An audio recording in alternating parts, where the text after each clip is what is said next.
नमस्कार स्टूडेंट्स। आज आपको पढ़ने को मिलेगा जावा के बारे में। जितने भी पीडीएफ है या जितने भी आपकी इंफॉर्मेशन है आपको सब इस वीडियो में पता चल जाएगी। तो देखिए, इस वीडियो में हम पढ़ने वाले हैं कि प्रोग्रामिंग के बारे में पढ़ने वाले। प्रोग्रामिंग कौन से? तो जावा का इंडस्ट्री में क्या रोल है और जावा फुल पीडीएफ में आपके लिए लाया हूँ।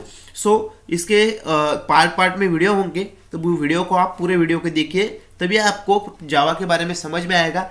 इंट्रोडक्शन देखते हैं दोस्तों कि देखिए, आईटी इंडस्ट्री में जावा को जो डिमांड्स है वो डिमांड्स ज़्यादा है।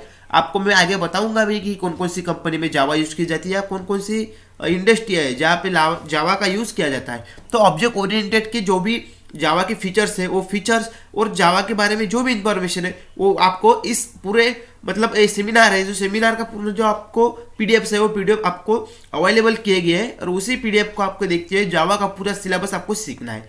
तो चलिए दोस्तों, ज़्यादा हम बात ना करते हुए सीधा टॉपिक पे आते हैं। तो सबसे पहले देखिए दोस्तों कि जावा सीखने से पहले आपको क्या सीखना पड़ेगा कि लैंग्वेज क्या है। मतलब जावा क्या है? एक लैंग्वेज है, तो लैंग्वेज आपको सीखना पड़ेगा। तो दोस्तों देखिए कि लैंग्वेज सीखते वक्त क्या आपको पढ़ना पड़ेगा कि लैंग्वेज किस तरह से काम करती है या लैंग्वेज होती क्या है। हमको तो सिर्फ हिंदी, मराठी, इंग्लिश ये लैंग्वेजेस पता है, लेकिन देखिए दोस्तों कि उससे आगे जो है, जो मशीन लैंग्वेज होती है, वो प्रोग्रामिंग लैंग्वेज होती है, वो क्या है। और जावा यही प्रोग्रामिंग लैंग्वेज है, वो किस तरह से काम करती है, यही हम पढ़ेंगे और यही हम सीखेंगे। तो देखिए दोस्तों कि क्या कहते हैं कि व्हाट इज अ लैंग्वेज, मतलब लैंग्वेज क्या है। लैंग्वेज क्या है दोस्तों कि ह्यूमन टू ह्यूमन कम्युनिकेशन। आप सबको पता है, one person you to communication to another person. मतलब एक व्यक्ति अगर दूसरे व्यक्ति से बात करता है तो उसके जो कम्युनिकेशन होता है वो क्या होती है? लैंग्वेज होती है। तो ये सबको पता है। तो we need a language to communicate with each other.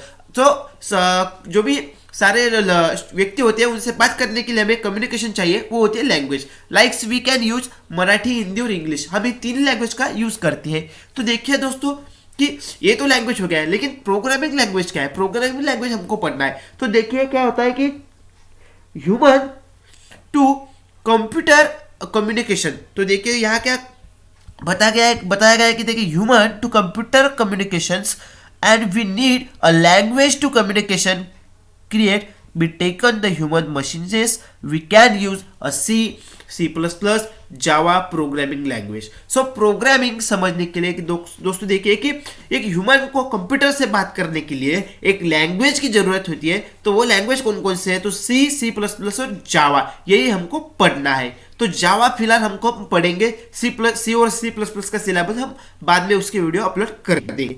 We need a language to communicate with the taken human and machines. मतलब कंप्यूटर को मशीन किया जाता है, मशीन कहा जाता है। तो मशीन और ह्यूमन के बीच में जो कम्युनिकेशन होगा, तो कम्युनिकेशन किस तरह से होगा? तो वो जावा, C++ और C लैंग्वेज के थ्रू होगा, यही आपको समझना है।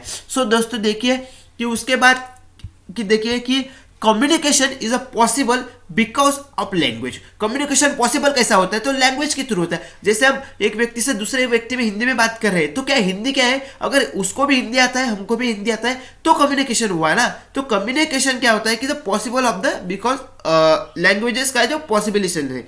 तो क्या कहते हैं कि classification of the programming language.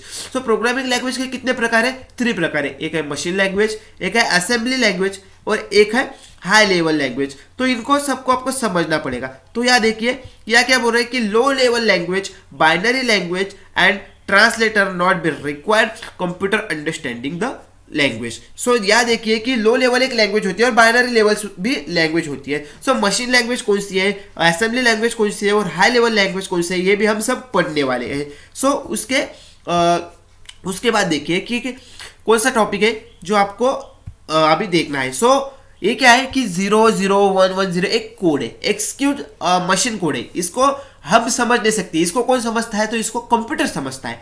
तो देखिए दोस्तों कि सिम लैंग्वेज और मैथमेटिक लैंग्वेज, मतलब सिंबल है कि उसमें सिंबल रहता है, सिंबॉलिक लैंग्वेज में सिंबल रहते, like load, move, add, store. ये क्या होगा? सिंबॉलिक लैंग्वेज होगा। तो उसके बाद ट्रांसलेटर असेंबल, ये जो लैंग्वेज है, लॉर्ड R1B, लॉर्ड R2, ये जो होता है इसे कहते हैं ट्रांसलेटर, असेंबलर कहते हैं इसे। असेंबली लैंग्वेज कैसे है? तो just like in English language, basic, Pascal and फोर्टन्स।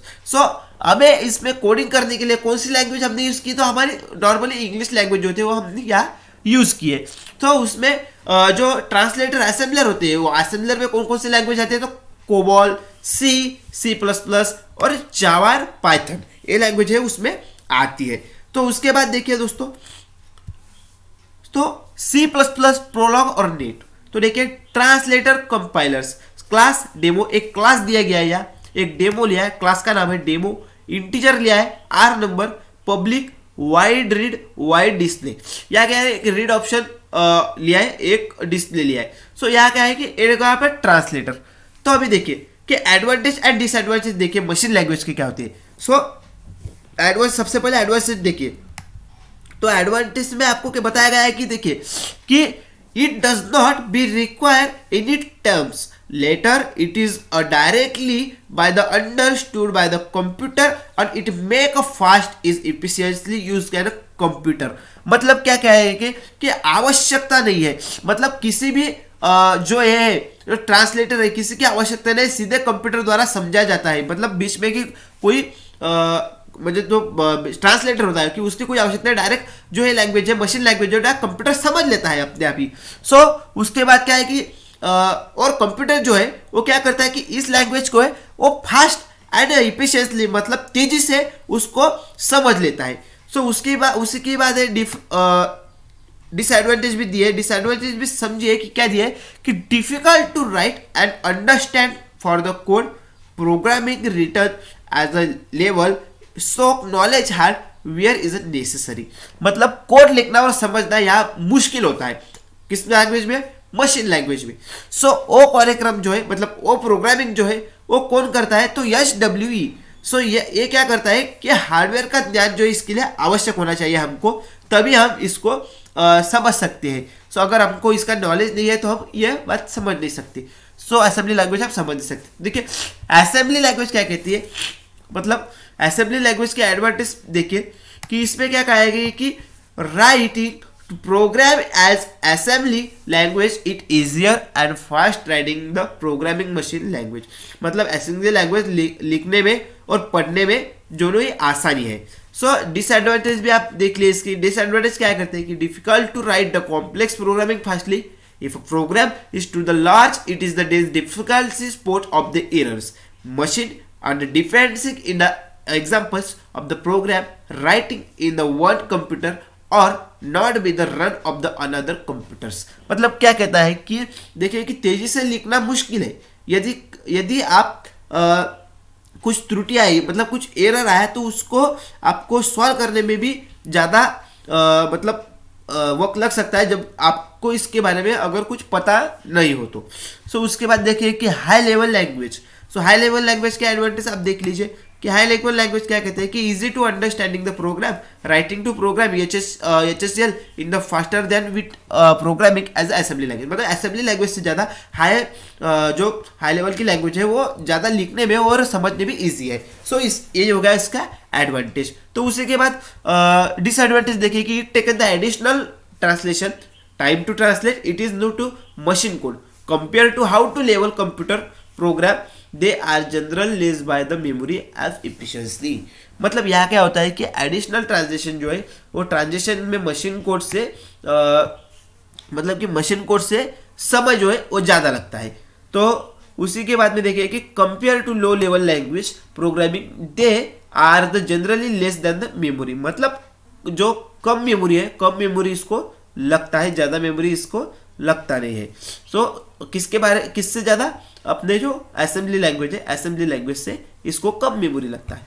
So classification of the high level language. So एक क्लासिफिकेशन दिया है, उसका क्लासिफिकेशन भी आप देख सकते हैं कि हम डायरेक्ट अब टॉपिक पे जाएंगे कि OPU और OP के बाद में हमको जावा पढ़ना है। तो जावा का हम पूरा डिटेल में, यहाँ जो आपको बेसिक है वो बेसिक अभी मैंने समझा दिया। जो बच्चे देखिए कि जो इस फील्ड के बच्चे नहीं है उन्हें समझ में थोड़ी मतलब उन्हें ज़्यादा समझ में नहीं आया होगा, लेकिन देखिए कि जो इस फील्ड के बच्चे हैं उनका ये हो चुका है। तो आप जावा का हम पढ़ने वाले हैं, तो जावा में से आपको सब समझ में आएगा। ये जो बेसिक बातें मैंने आपको बता दी है।